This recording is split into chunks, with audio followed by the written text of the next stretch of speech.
I kind of want to go back to where we started. So how was ECHO originally founded, and why was ECHO originally founded? Well, as I mentioned, following the National Conference on Missing and Murdered Children, I and others, went back into our communities with a strong motivation for how we could be involved and how we could be part of the solution. And so as the discussions took place and sort of evolved, it was determined that we needed to have a forum for community involvement, a forum for volunteers to get involved. Not everyone can be a trained counselor or an investigator or, a police officer.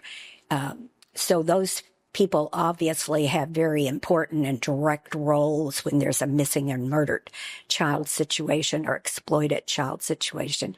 But what can the average person off the street do to help address? You pick up the paper, you read about a child who's been sexually abused, your heart is broken, but what can you do?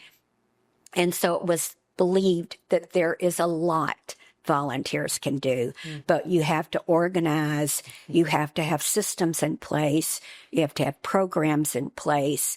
And so that was our mission, was to develop a forum for community involvement. And around that time, there was also the Louisville tragedy of Anne Gotlib, too. So was that a compounding factor of we need to do something now? Well, tragically and ironically, almost, Anne disappeared, very shortly after ECHO was organized.